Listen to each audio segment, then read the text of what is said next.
Fungsi audit internal dan piagam audit internal. Fungsi audit secara umum dapat diklasifikasikan sebagai berikut. Yang pertama, kelengkapan atau kompetensi untuk meyakinkan bahwa seluruh transaksi telah dicatat atau ada dalam jurnal secara aktual telah dimasukkan. Yang kedua, ketepatan atau akuransi untuk memastikan transaksi dan saldo perkiraan yang ada telah dicatat berdasarkan jumlah yang benar, perhitungan yang benar, disklasifikasikan dan dicatat dengan tepat. Yang ketiga adalah eksistensi atau eksisten untuk memastikan bahwa semua harta dan kewajiban yang tercatat memiliki eksistensi atau keterjadian pada tanggal tertentu. Jadi transaksi tercatat tersebut harus benar-benar telah terjadi dan tidak fiktif. Yang keempat, penilaian atau valuasi untuk memastikan bahwa prinsip-prinsip akuntansi yang berlaku umum telah diterapkan dengan benar. Yang kelima ada klasifikasi atau classification untuk memastikan bahwa transaksi yang dicantumkan dalam jurnal klasifikasi dengan tepat. Jika terkait dengan saldo, maka angka-angka yang dimasukkan di daftar klien telah diklasifikasikan dengan tepat. Yang keenam, ketepatan atau akuransi untuk memastikan bahwa kesemua transaksi dicatat pada tanggal yang benar, rincian dalam saldo akun sesuai dengan angka-angka buku besar, serta penjumlahan saldo sudah dilakukan dengan tepat.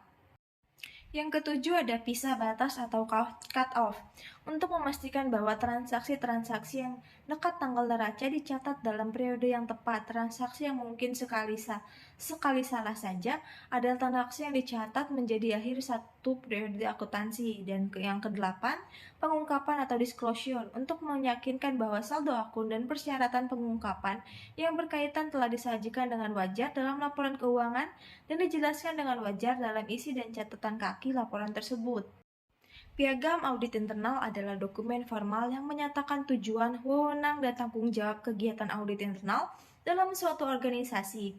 Dokumen ini harus disetujui oleh fungsi oversight dan disepakati dengan manajemen, serta minimal mencakup misi dan tujuan audit internal. Kewenangan tanggung jawab, hubungan pelaporan, audit internal, lingkup, dan persyaratan kesesuaian dengan standar EEI.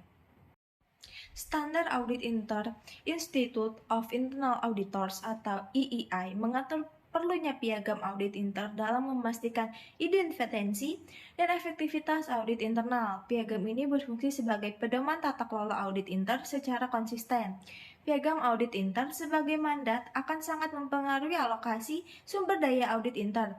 Bila mandatnya tidak jelas, ada risiko ketidakpastian alokasi sumber daya audit. Kegiatan audit inter bisa menyerap terlalu banyak sumber daya atau tidak efisiensi atau sebaliknya kekurangan sumber daya. Perencanaan atau pemutakhiran piagam audit inter seharusnya mendapat perhatian khusus sebab proses tersebut bukanlah hal yang sederhana. Banyak pihak yang harus dilibatkan. Para pemangku kepentingan utama organisasi seperti pemimpin tertinggi, jajaran manajemen, dan organ pengawas organisasi adalah pihak-pihak yang perlu diprioritaskan keterlibatannya. Mereka perlu turut serta merumuskan bentuk-bentuk kegiatan asurans dan konsultasi yang diharapkan dari auditor inter. Partisipasi dari segenap unsur unit audit inter juga amat penting agar timbul komitmen yang kuat dalam eksekusi piagam audit. Tanpa partisipasi tersebut, pelaksanaan piagam audit intern tidak bisa dijalankan dengan mulus. Tak ada aturan baku mengenai rincian isi piagam audit intern. Implementasi Guide of 1000 EII pada tahun 2015 menyatakan bahwa meskipun bervariasi sesuai organisasi, namun piagam audit biasanya mencakup hal-hal sebagai berikut. Pertama, pendahuluan menjelaskan keseluruhan peran dan profesionalisme kegiatan audit intern.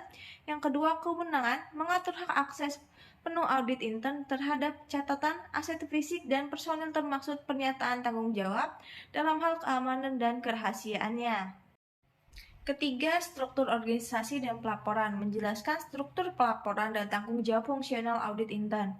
Yang keempat, independensi dan objektivitas menjelaskan pentingnya kedua hal tersebut dan cara menjaganya. Yang kelima, tanggung jawab memaparkan bidang tanggung jawab utama audit intern saat ini sebagai menentukan lingkup penilaian, membuat dan meminta persetujuan rencana audit, melaksanakan penilaian, mengomunikasikan hasil, membuat laporan tertulis, dan memantau tindak lanjut manajemen.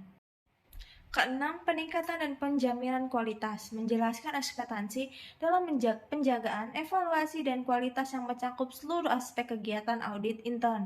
Dan yang terakhir, tanda tangan, menunjukkan kesepakatan antar pemimpin unit audit intern, perwakilan organ pengawas atau board, dan pihak yang berhak menerima laporan pemimpin unit audit intern.